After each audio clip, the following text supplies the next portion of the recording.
Force 13 Live, and we're here in the studio again. It's a little bit too high, that camera, that's one thing. But it is 1 AM local time here at Force 13 HQ. It's just past midnight UTC, and so the whole world, essentially, if we're going by the universal clock, has entered July the 9th. And we're, of course, tracking the main systems that are out there right now. Category 5, Typhoon Maria, Category 5 for the second time. And it's still out there and it's still approaching those islands. The latest that we saw on that update just then, Maria is 485 miles southeast of Naha, which is on the island of Okinawa, 803 miles east-southeast of Taipei, 974 miles east-northeast of Manila, the Philippines. As for Chris, 50 miles an hour is still its status. It's moved very little in the last hour. 180 miles southeast of Cape Lookout, North Carolina, 190 miles south-southeast of Cape Hatteras, and 228 miles east-southeast of Wilmington. Right now, we're looking at that. No, we're looking at that. Maria, there it is as it is progressing in the latest frames, and this is updating on its own as well. So that's where we're up to right now, and those graphics should have changed at the bottom as well. We're hoping that will happen sooner or later. Anyway, we're joined by the team in this hour. We did have Hank for the first hour. He had to leave unexpectedly. We're joined by David and Nelson for this hour. Good to be here for the second hour, and Nathan Nelson has just stepped out for a few minutes, so it's you and me again. So just to confirm, that tropical storm watch is for Dominica. Yes, the tropical storm watch. It was issued at 5 PM local time, and the flood warning remains in effect, along with a high surf advisory, small craft warning. Interesting. We're still looking to Asia to see if there's any new warnings that pop up there at any time. You know, yes. We are getting towards that 36-hour period, the point where the National Hurricane Center would typically issue some warnings by now. So we'll keep watching. It's still just the high wave warnings, advisories that they've got over in Japan. Nothing yet in Taiwan, although of course they are watching it closely. And now we appear to be looking at the life of Maria. The life of Maria. And as we had before the top of the hour, you know, talking about which peak was the strongest, maybe we can talk about that together as we watch through the life of Maria. And wait for it, the first peak is coming up. It's just past the Mariana Islands there, and this was when it was explosively intensifying. And out popped the eye, a pinhole eye, yep. And it was looking very strong indeed. Only for a brief time though, and then it's still going there again. And then the eye wall replacement cycle, and then it started to get going again.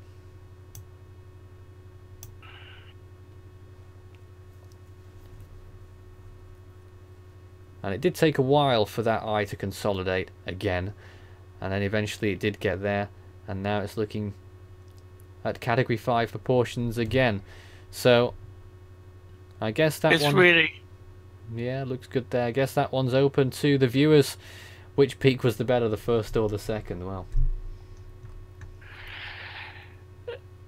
I would refer viewers back to my update last night, where I provided the floaters from NOAA, and you could really see how clear it was looking down into the eye. And I'm hoping that the International Space Station is going to track down. It's just coming up over, I think it's China, and hopefully it'll come down over Maria. So I think it'll be in about 20 minutes. And there we are, back to our 4-panel display here. You can see pretty much everything on that picture there. Top left hand side you can see the wider Atlantic picture with Chris at the top and Beryl near the bottom there.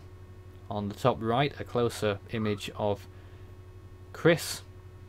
The bottom left is the latest NOAA floater for Maria, and actually Okinawa is in the floater scope now, just up there at the top left.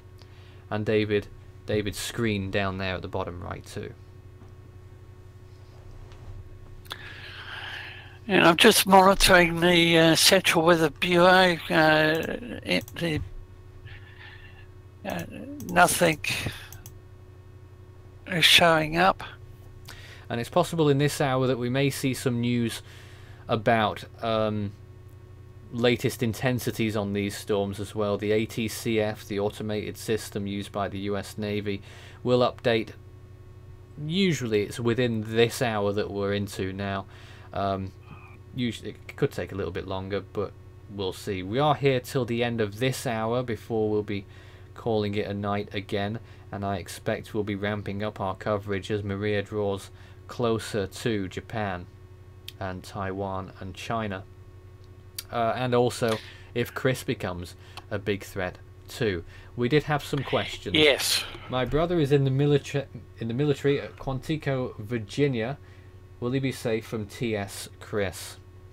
My guess would be yes. Obviously it's obvious along the US East Coast as a whole not to you know, get into the water. So with Tropical Storm Chris, I'm just looking. I'll have a look at the wind probabilities again, Nathan. Yeah. Well, there they are. So there's no doubt that venturing into the water along the coastal regions, not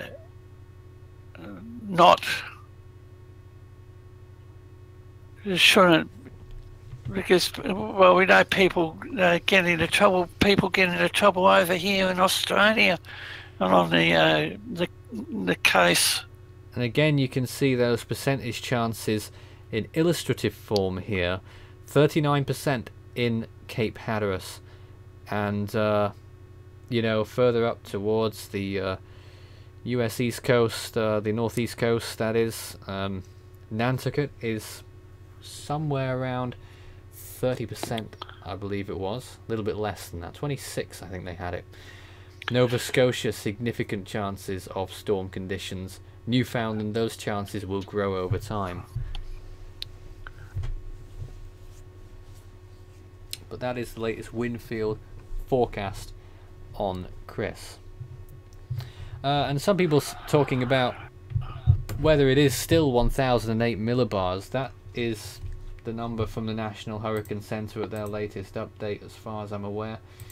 Yep, still 1008. You may remember, ever since the precursor to Chris, the Invest, formed several days ago, that it started off with an extremely high pressure. It started off, I think, with 1021 millibars, and it has been dropping gradually. So it's always has been a high pressure storm, at least to begin with, and it will take quite a while to shake that off. So I don't think that is unrealistic at all to say that it is 1008, but it is surely decreasing, because it appears to me that it is continuing to get stronger. David, what do you think? 60 miles an hour now? Yes, so I'm just looking at the ATCF. They have it at 45 knots. As I say, that they're expecting to update it within about an hour or so. An hour. Now I'll just have a look at the models. So the H-Mon for Chris. Oh, you had to. This is the worst case scenario, folks, that you're about to watch.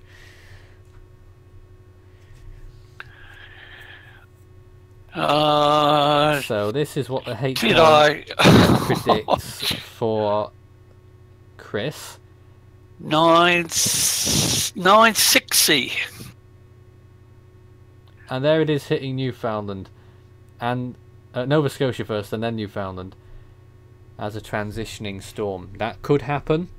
It is one of the worst case models. H-Mon has always been going, you know, very bullish it has been. Right, we'll go to GFS. I like the GFS, I think. Okay. Well, that is what we use on our recorded forecasts usually. Yeah. No, the GFS, I use it over here, viewers. Well, that's Greenland. I don't know what it's doing. Now it's gone to Iceland. There it is. Okay. Oh, they have it dropping too, down 9. Hurricane status there. And then 965. And then not so strong.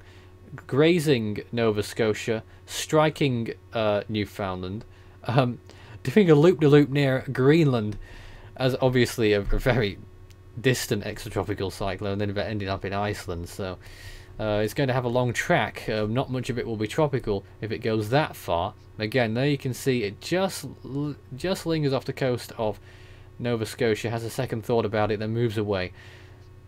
But no doubt, if that was to occur as well, just like the H-Mon scenario, we'd be looking at significant tropical storm force winds, or even hurricane winds, definitely hurricane gusts, I should think, in Nova Scotia. There it is again. Okay, now. But right now you can see, as far as the US is concerned, you know, I don't think there's going to be any huge risks from Chris in the US, as long as common sense, as long as common sense is practiced. Obviously, there is, or at least there was, a rip current advisory out in North Carolina. It was valid until now. I wonder if they have renewed it. They must have done. There is a, let me just detail the warnings that are out there at the minute. There's a high surf advisory that remains in effect until 1 AM Eastern Daylight Time on Monday. That's for Virginia Beach south, including the Outer Banks of North Carolina. Breaking waves of 5 feet or more will result in dangerous surf conditions and high risk of rip currents. The rip current statement is saying the same thing, and a small craft advisory as well.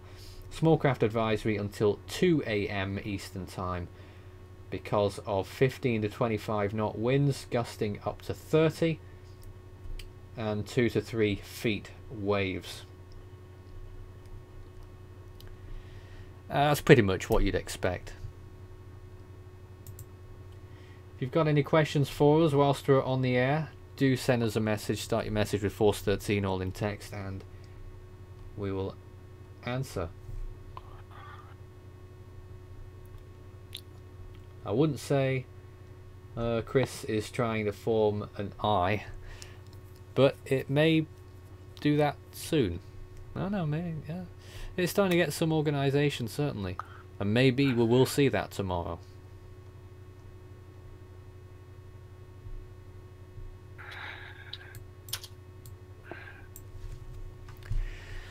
So that is the latest on Chris. Yeah, back to Maria.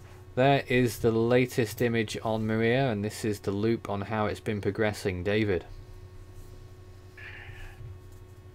So, recapping, we know the location.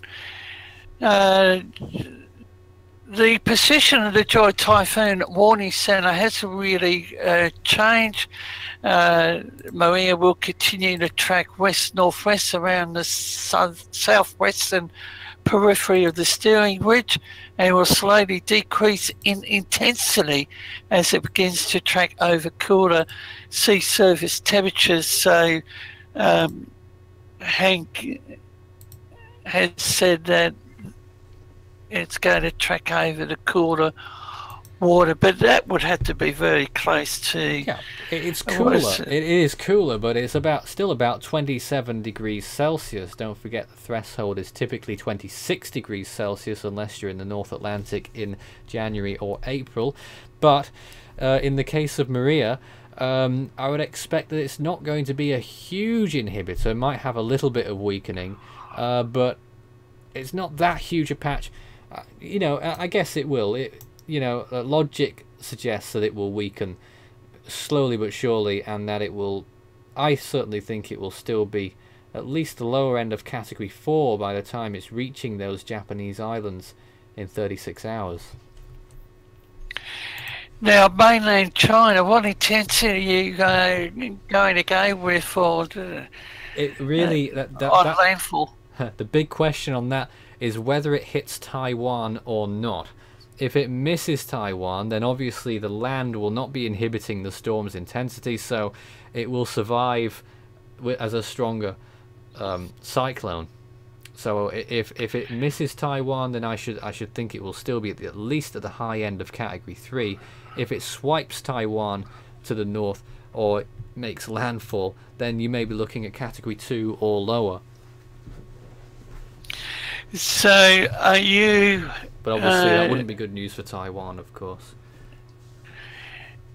Yes, indicating that the track could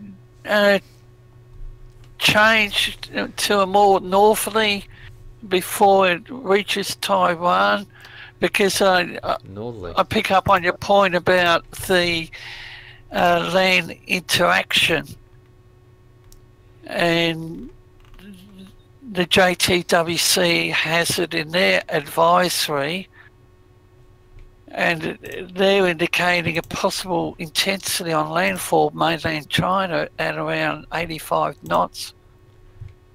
Well, I guess I point us back in the direction of the wind speed probabilities chart shown here, and that is pretty much what you would derive a cone of uncertainty from. 5% chance of tropical storm force winds still in the Amami Islands, which is one of the more northerly islands in the Ryukyu chain. But further south, Okinawa is still toss of a coin there, whether it gets tropical storm force winds or not. Should be out of the woods for a typhoon. But we still can't be completely sure. Model consensus has been pretty good, though. Certainly now. And I think we have Nelson back with us. Yes, I'm back, and just getting caught back up on what you've been going over. Yeah, and go ahead. No, go on, Nathan. I wasn't going to say much, but if you insist. So, Nelson, from your location down there, your HQ, looking at the effects on the coast to the east and north, local warnings.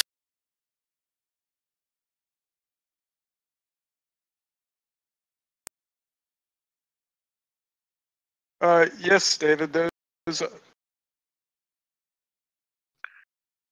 are the expected hazards that are associated with any cyclone off the coast. It's very important that people are aware of these hazards. You may not be feeling much of the winds or even seeing precipitation where you are, especially if you're along Cape Hatteras. People will be enticed to go out and surf, but the rip currents are dangerous, the waves are dangerous, and as we already know, we've lost one life to people in the water. Nelson, yes? Should I ask?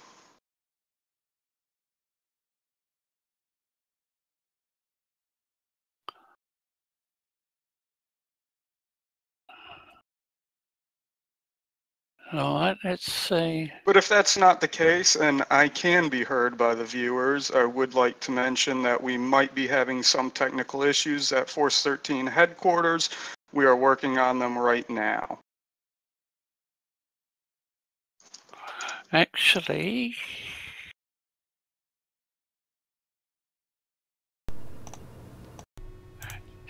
I believe we're back being on. heard. It seems Yep. no We're one back can on the hear air here. Yep. It does occur sometimes, but I think that's where we were, as it was. But I was not really going to say much else, to be honest. But again, you can see the tip of the northern coast of Taiwan, 80% chance of tropical storm conditions and significant chances of typhoon conditions, even if it is a glancing blow rather than a full landfall. So your original question there, Dave, was about the models, wasn't it, and how uncertain it is, but they're really homing in. Yes. They're homing in. And I was looking at a couple of other information, and a couple of models aren't really interested in developing, Chris. Now, which ones are... UK Met's not interested. The GFS, yes. But you also saw from the UK Met is that it takes Chris into Maine just about. I wouldn't put much stock into the UK Met at all on that particular run. And looking at the other models, the Canadian, the GFS, the HW well, there's 3 of them indicating hurricane status. That is the consensus. That's the consensus, and I'd agree with it. And also, what would the sea surface temperature? Warm, as we saw earlier on when Hank was showing us, around 29 degrees Celsius. And this is the critical point for Chris, because it has to follow the Gulf Stream if it's going to survive.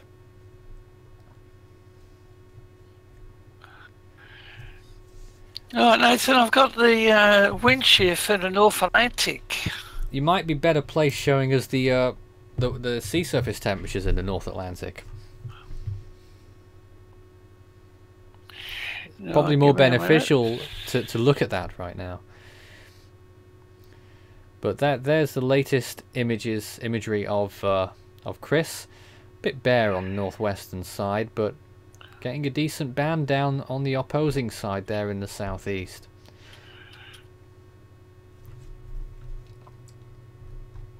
Let's see. So, in case you didn't hear from the National Hurricane Center, 30% chance they're giving of regeneration of Beryl in the next 5 days. They don't give it a hope in the next 2 days, though. So that is something to also consider. That there is Maria's out-of-date models, so we'll gloss over that for the time being. I'm just wondering if there's anything else we can show on here. That's the latest forecast track for Tropical Storm Chris from the National Hurricane Center. That was as of 5 PM Eastern Time. The next update will of course be at 11 PM Eastern Time. Because there's no warnings out there, there's no 8 PM update.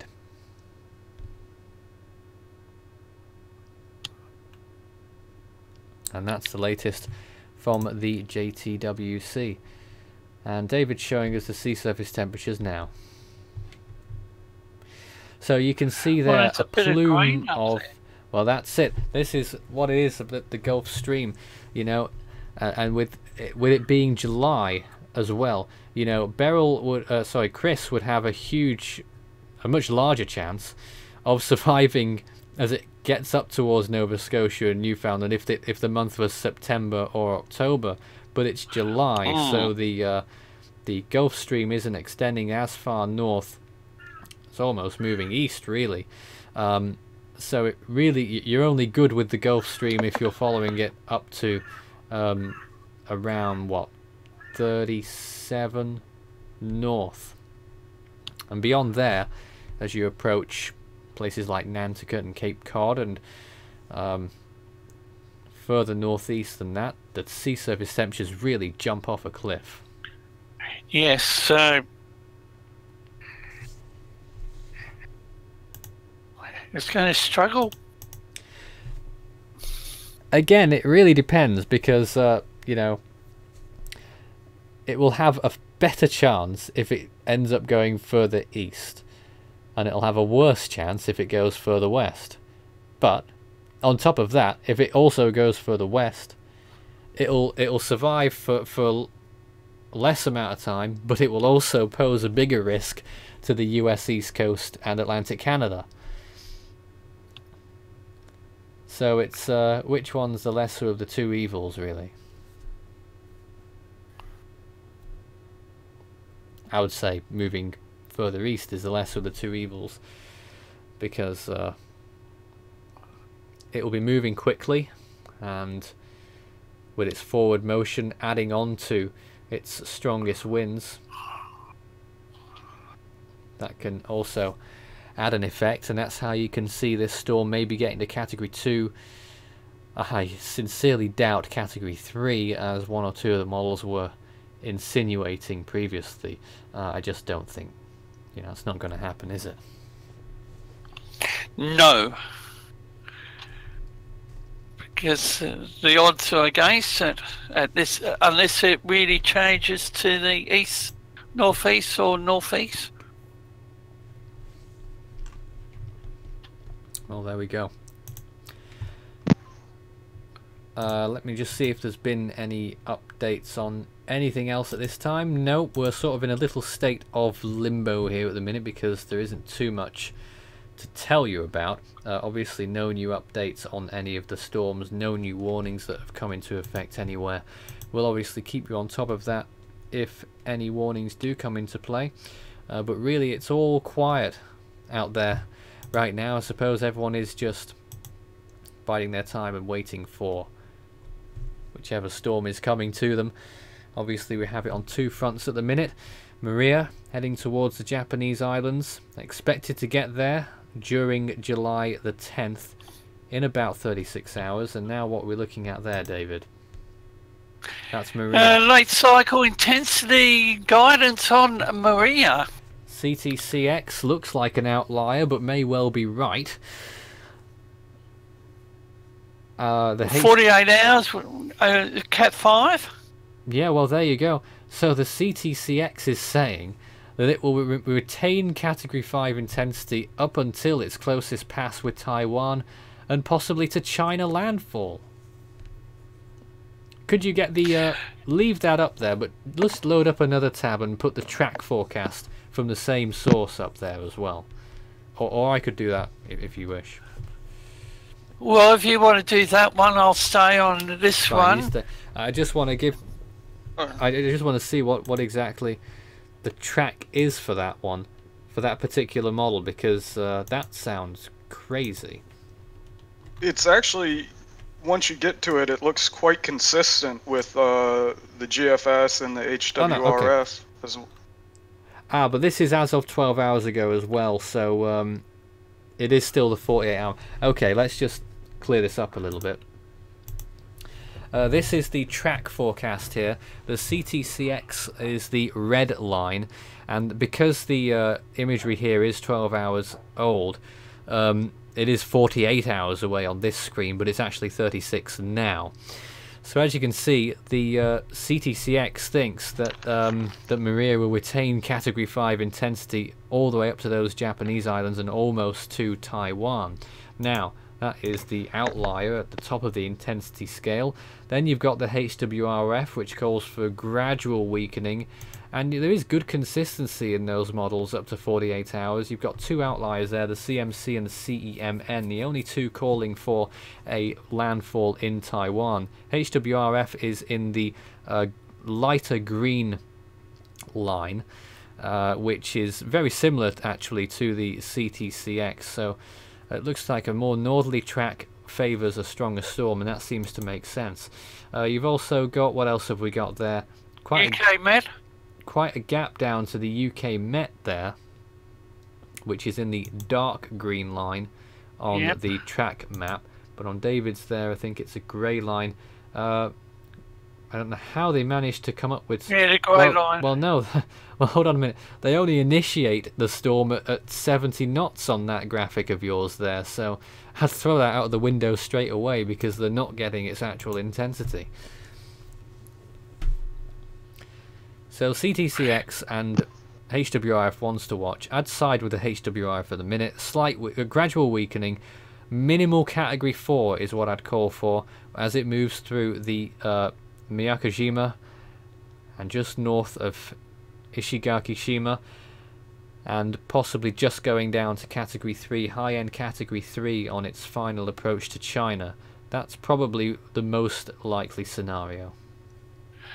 And Nathan, looking at what you've got on the screen, the tracks, the 5 of them, or the majority of them, take it to the north of Taiwan? Yes. And that favours a stronger storm into China. Yes. So basically, it's the land interaction could be minimal. Yep, but a big question. Well, yes, if the land interaction is indeed minimal, then, you know, it's going to be serious for the coast of China.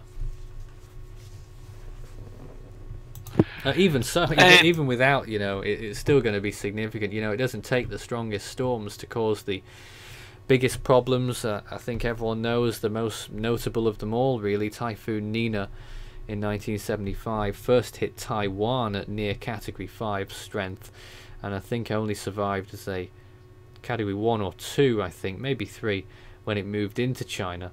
Not to say there's going to be a situation quite like that, because there's the biggest dam structural failure the world has ever seen that resulted from that. I don't think that will happen, of course, but you could see similar impacts, and this kind of impact is not uncommon at all. There's a lot of storms that go through Taiwan, there's a lot of storms that clip the north coast and then move into China. I can't remember when the last one of this intensity happened. We're usually good on our history, but we've been so busy looking at other things that we've not been paying too much attention to that. But just out of curiosity, I'm just going to have a little look. I can't remember, you know, mine's too much. It hasn't been that long. It's only been about 2 or 3 years. And Nathan, just to point out something that Hank had talked about earlier, it seems that the diameter of the eye of Maria is now down to about 30 nautical miles. No, it was 30 a few hours 20. ago. It's down to 20 now, yeah. It's down to 20? Oh. Yes. But it might drop 10 nautical miles, and they'll be keeping an eye on the next update from the Joint Typhoon Warning Center. Yeah. 2016, I think it was, well, 2016 had 3 major landfalls for Taiwan. You know, these ones are going to be a little bit different to a Nipatak, for instance, because it's coming in from a little bit of a different angle, and it's not going to give Taiwan the full force like a Nipatak did. You know, the names escape me. I'm just trying to find the other storms that impacted Taiwan that year. There were 2 others, and it was Meggy, which hit Taiwan as a strengthening category 4 storm and then moved into China as a category 2. It'll be making, it probably won't make landfall in Taiwan. It will move further north than Meggy, but it could have a similar intensity. It's also different to Meggy as well, because Meggy was peaking when it was hitting Taiwan, and we expect that Maria will have already had its peak by then. It's had a much longer life than Meggie. It's therefore larger. It's carrying more high sea swell, and it's likely to be much more disruptive than a Meggie would have been if it was to hit Taiwan. But for Taiwan, it probably won't be as impactful as Meggie. I'm not sure. It obviously remains to be seen. It could still deviate south again. But you know, that's where we're at, and the threat to China is larger than it was during a storm like Meggie. And again, we're looking at the imagery of Maria. This is the very latest. The last image on this animation is only about 30 minutes old. And you can see how it's been progressing again. Let's just get that latest frame and see what the temperature of the eye is. You can see it with me here. 20 degrees now. That's the first time it's hit 20 Celsius, the eye. So if you take that parameter, Maria is still intensifying. What are your thoughts on that? And actually, on top of that, I'd say it's probably a decent case now, and building a case getting better, of maybe 165 miles per hour. Well, we're right about 25 minutes off the next advisory from the JTWC. You'd think so. It shouldn't be too far away. But she has maintained her eye for quite a while. You know, one or two rumblings that maybe there's an eye wall replacement cycle on the way. I've also got an inkling that maybe, it's probably not a shock, but indications that Chris might be up to 60 miles an hour at the next update, but we haven't got any sure signs of that yet. But it wouldn't surprise us in the slightest if it has gone up to 60 miles an hour. As for Maria, I personally think they'll keep it at 160 miles an hour. I'd be surprised and impressed if they did put it up to 165 miles per hour at the incoming update due in about an hour.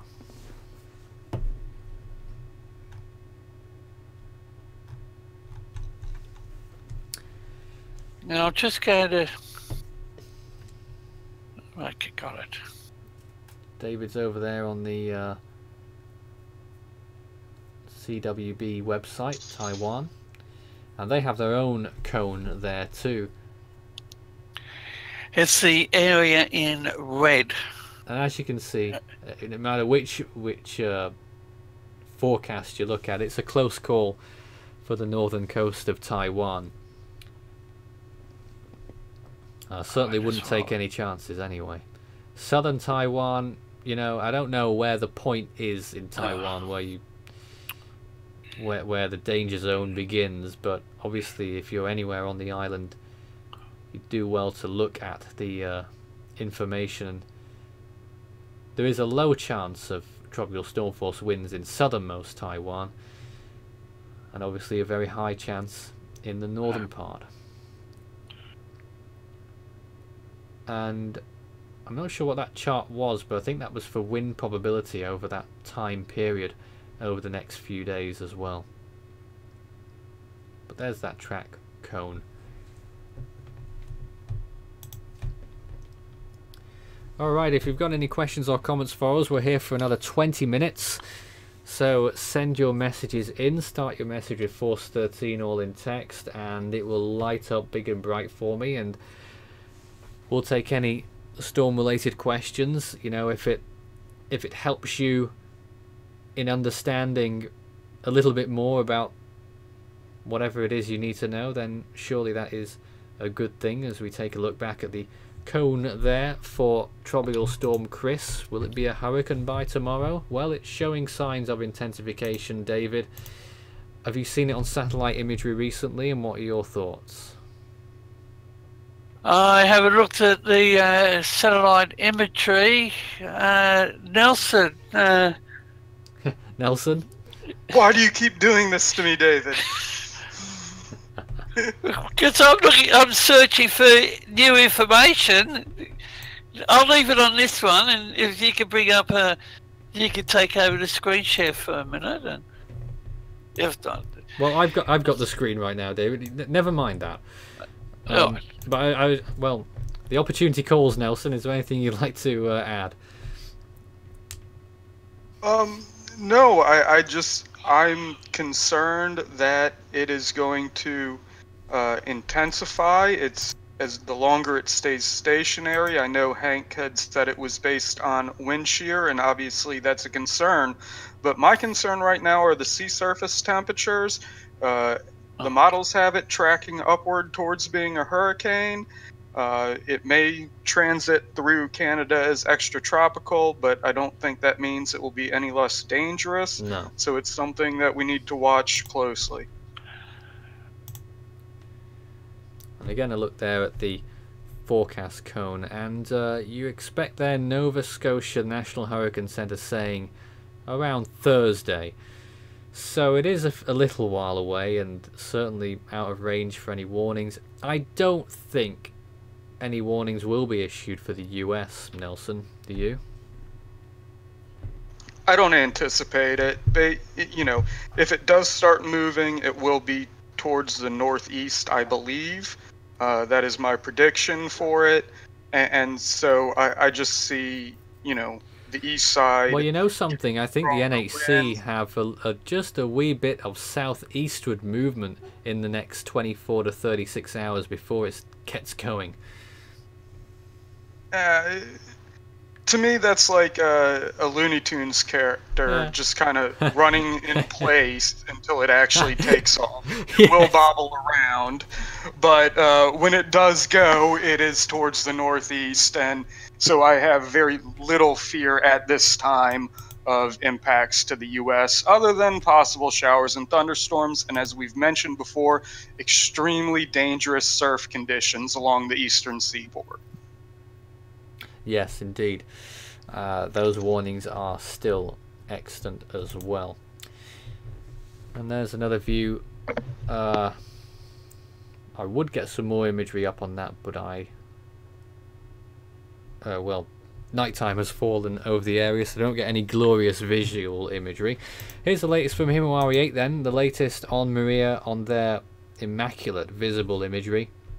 Should get a latest image here once it unblurs itself. Oh wow, the eye's looking photogenic at the very least there.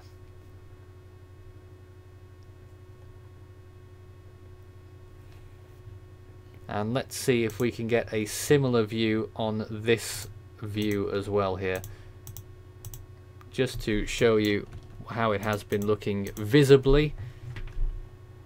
Up there it comes, just loading those new images,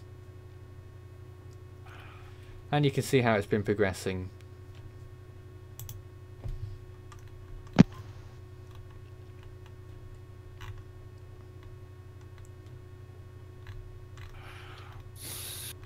I'm just going to see if I can get some more frequent visible imagery than that. And Might while you're take me a pulling little that while up, to do that, so I'm just going to show David's screen for now. Whilst go ahead, Go 16. Nelson. Go Nelson. Just on our tiny disorganized friend Beryl, I've accessed the Meteorological Office Grantley Adams International Airport site from Barbados, and it's showing 20 to 26 km/h wind speeds, no real high gusts, and I'm working on Dominica, but information in that area is few and far between. Yeah, well, it's no surprise really, is it? After last year. Not at all. I believe we've just got almost ready with that imagery. But David's showing us again the geocolor imagery of Chris. Those last few frames there. It's starting to look okay, you know. I do think we could be looking at hurricane maybe tomorrow if it continues in this vein.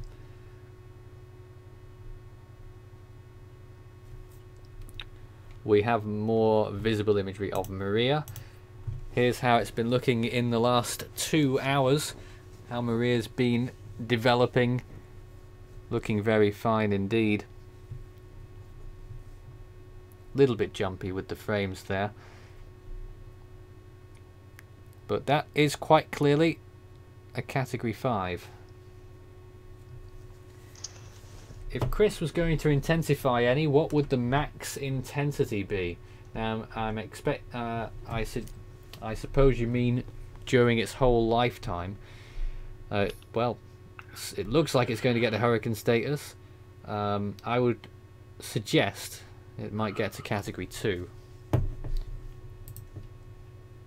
I think Category 3 is out of the question. But one of the models did say it yesterday, so it naturally, you know, sows that tiny seed of doubt in there. And Lava Command says that the remnants of Beryl is making a possible landfall in the Leeward Islands. Well, possible. The National Hurricane Center doesn't really know where it is because it just randomly put the center 0 miles from Dominica. So it is somewhere over Dominica. It doesn't have a center, I don't think. I didn't see the visible from earlier today, but I think Hank said that earlier, that it doesn't have a center anymore. Now looking at the Gauss 16, you really can't determine where the center is, if there is one. Yes, but you can see a big blow up of convection there. It's going to be dumping significant amounts of rain right now over a few of those islands, mainly Dominica and Guadalupe, and just about almost reaching Antigua. I mentioned 2 to 4 inches for the region. That's quite possible indeed. And you may remember the earlier models, they were suggesting maybe if it was going to survive, it would give similar conditions to Puerto Rico and to Dominican Republic. Well, that remains to be seen whether they'll get anything at all from the remnants of Beryl, but you know, it has been a very small system and people are now seeing it when compared with land areas. You know, all the while Beryl has been extremely small. This is probably the largest it's actually been so far. You know, earlier on in its life, when it was a hurricane even, it was only about twice the size, if not less, of Martinique. Microscopic almost. One of the smallest storms that we have actually seen. Nathan, you were mentioning to me off air about 2006. What are your thoughts for this hurricane season? Well, it's got a lot of people worrying in a way because they don't know how to call it. Dry air appears to be dominating. It's gone almost pretty much as expected so far. You can get those early season storms like Alberto, and we did. This is Beryl. We've got Chris off the east coast. That can happen in July. It will struggle as time goes on, but it could get, you know, significant strength. Beryl, I think, was a bit of an anomaly just because it was so very small. It just had that opportunity to become a hurricane because it was so small and it had those favourable conditions for a shorter amount of time. Obviously, if it was larger, it would have more dry air and wind shear to deal with because of its size, and the sea surface temperatures are fine, and because smaller storms have a tendency to strengthen and weaken much more quickly than larger storms can.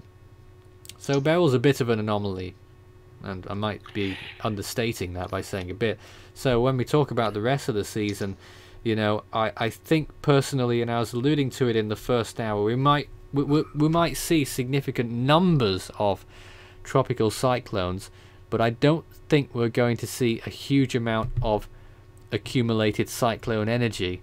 I don't think we're going to see 3 major hurricanes at once in the Atlantic this season. I think that the odds are against Category 5 this year, but not impossible. I think we will see 1 or 2 majors at least this year, but they'll be out to sea, I should think. But, well, no, well, out to sea or maybe affecting some of those lesser or greater Antilles. I mean, we're going back to our pre-season estimates, really, when we're talking about all of that. That was Beryl earlier today when it still had just about a centre, and then it lost it. But there we go. Charles D asks if Alberto was subtropical, and did Alberto remain subtropical, or did it ever become tropical? It did become tropical after its landfall, after it weakened to a depression. And then it decided randomly that it wanted to become tropical after moving inland. One of the strangest storms that we've seen after landfall.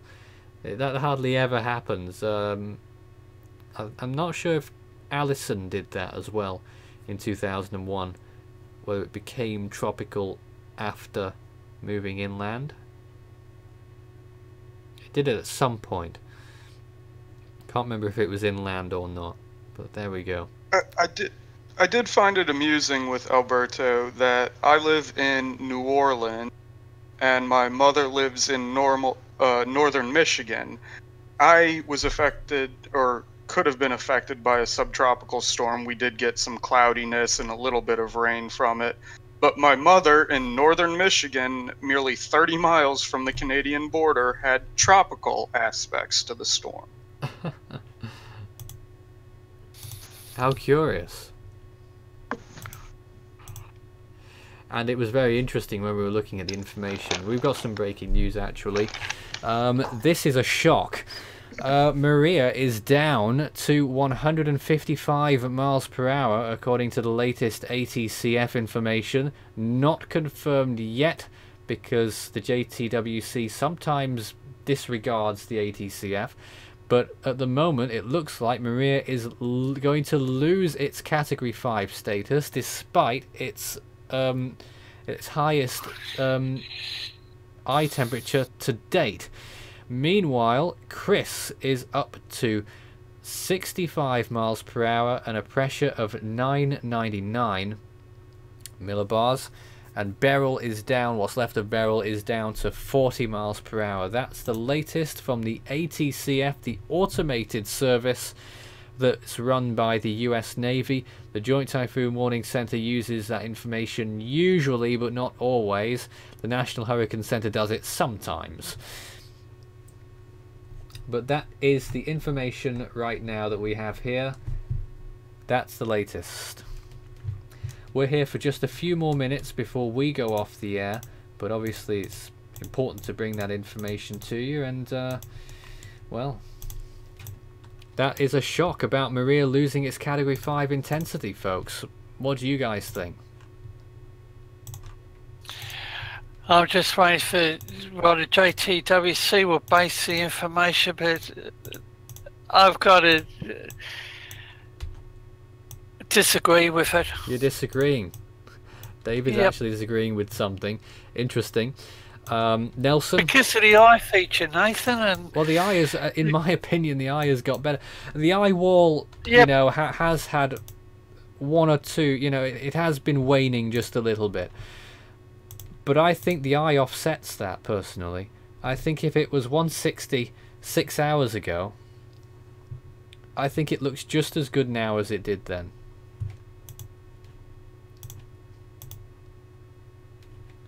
Let's see what everyone else thinks. We might do a little poll after we go off the air on our community tab on our YouTube page to see what people think about that. Very interesting. There was a question that just came in there. Did Hurricane Harvey have, what's that? Flooding and tornadoes in the same area scared you guys? That doesn't make a huge amount of sense. I don't know if Nelson wants to talk about his experience with Harvey, if he saw any of it. Harking back to last year now. I don't think Nelson's there. Well, there's the latest information now at the bottom of your screen. Chris, 65 miles an hour, pressure 999. Maria, 155 miles an hour, 922. I pulled the David there and had my mic on mute while I was answering the question, but I was not impacted by Hurricane Harvey. The Force 13 US account does have a few managers. A few of them were in Texas during Hurricane Harvey. Unfortunately, they're not here right now, but as with any weather situation, if you're going to have an issue such as flooding or an issue like tornadoes or even a power outage, you certainly don't want them to compound on each other. So I cannot imagine how it was for the people in Galveston, Houston, and those areas that were truly impacted by Harvey to not only see the rising waters, but be worried to get out of your house because you're headed out into severe thunderstorms. Yeah, and do you have any thoughts about, you know, what to expect this year? I don't think we're going to see anything like what we saw last year, right? I certainly hope we don't. My most pervasive thought, as always, is just be prepared. If you live in an area that is subject to tropical conditions, whether it be from the minimum of a tropical depression all the way up through a strong hurricane, you have to prepare from the beginning of the season. You should have your batteries, your flashlights, know what kind of food you're going to need, what kind of medicine you're going to have to get, and think about, you know, exactly what you may need to bring with you if you have to evacuate. It's never too early, even if there's going to be no impact, to have a plan. US East Coast, hope they're listening, just in case. We did have one or two questions just at the end there. What is the difference between tropical and subtropical storms? Well, tropical cyclones, you know, they usually form in the deep tropics, not always. They are fully warm core. Subtropical storms are mainly hybrid, halfway between tropical and extratropical, and they usually produce less precipitation. They're usually not as strong, but people need to take them seriously as well, as I hope they did during Alberto. Someone wants to know where we live. We live all around the world. Force 13 HQ is here in Manchester, United Kingdom. And where the current time is just ticking over to 2 o'clock. And will we see a tornado outbreak for tropical systems this year? Well, I don't think that can really be predicted. There was also another very interesting comment. I think the JTWC is giving Maria the LAN treatment. Ooh. Well. Force 13's estimate did put LAN at Category 5, and stand by that, and I stand by Noru being a Category 5 as well. Just my opinion. And I stand by Maria being a Category 5 right now, but it may be, you know, it might be starting to wane on those latest images. I'm sticking with Category 5 for now, personally, in my personal opinion, but maybe it will start to lose it soon. We'll wait and see. We have to go now. Thanks very much for joining us, Nelson and David, and Hank from earlier as well. Hope you enjoyed being with us. And for the viewers, obviously we'll have more to talk about in the coming days as Maria draws ever closer to those Japanese islands. Guys, thanks for being with us. Nelson, David. Thank you, everybody. Thank good. Bye. And if you'd like to contact Force 13 on any of its mediums, you can send us a message using the usual platforms. You can send us a message on Facebook or Twitter.